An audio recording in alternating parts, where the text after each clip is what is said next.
সুমন একাডেমির ইউটিউব চ্যানেলে সবাইকে স্বাগতম।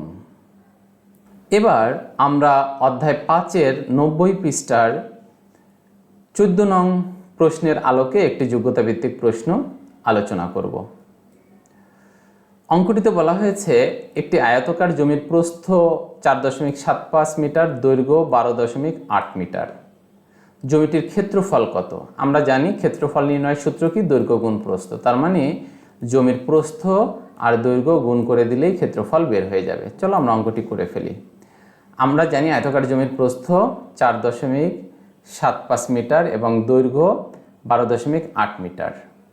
আমরা জানি আয়তক্ষেত্রের ক্ষেত্রফল সমান দৈর্ঘ্য গুণ প্রস্থ। এই অঙ্কটা করতে যে অনেকে কি করো, এখানে লিখে ফেলো আমরা জানি আয়তাকার জমির ক্ষেত্রফল। না, এটা জমির ক্ষেত্রফল না, আমরা জানি লিখে শুধু সূত্রটাই লিখবে।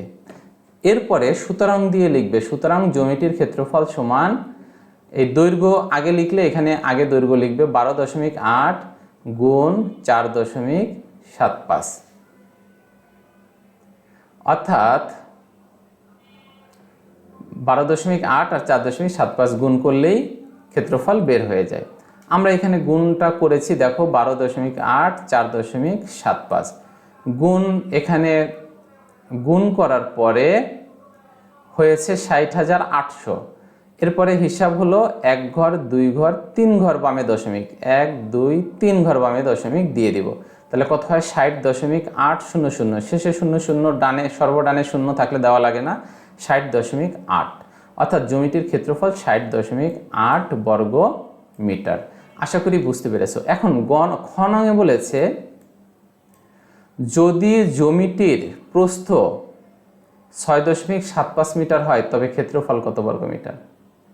আচ্ছা, এখন এখানে প্রস্থ দেওয়া ছিল 4.75, এখন বলছে না, যদি 4.75 না হয়ে 6.75 হয় তাহলে একই ক্ষেত্রফলের সূত্র সেম থাকবে, আমরা শুধু প্রস্থ চেঞ্জ করে বসাবো। অর্থাৎ লিখবো দেওয়া আছে জমির প্রস্থ 6.75, দৈর্ঘ্য 12.8, আয়তক্ষেত্রের ক্ষেত্রফল সমান দৈর্ঘ্য গুণ প্রস্থ, এরপরে দৈর্ঘ্য আর প্রস্থ গুণ করে দেবো, মানে 6.75 আর 12.8 গুণ করে দেব। চলো অঙ্কটি করে ফেলি।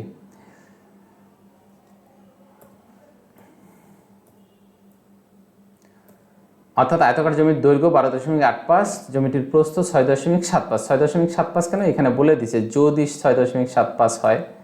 এরপরে দৈর্ঘ্য আর প্রস্থ গুণ করে দিয়েছি, গুণ করলে কত হয়? 86.4। এখানে গুণ করা হয়েছে, এখানেও 1 2 3 ঘর পরে দশমিক, 3 ঘর, অর্থাৎ 86.4। জমিটির প্রস্থ 6.75 মিটার হলে ক্ষেত্রফল হবে 86.4 বর্গ মিটার। আশা করি তোমরা অঙ্কটি বুঝতে পেরেছো। উত্তর 86.4 বর্গ মিটার। অঙ্কগুলো দেখার জন্য অনেক অনেক ধন্যবাদ। পরবর্তী ভিডিওগুলো দেখার আমন্ত্রণ জানিয়ে শেষ করছি। আল্লাহ হাফেজ।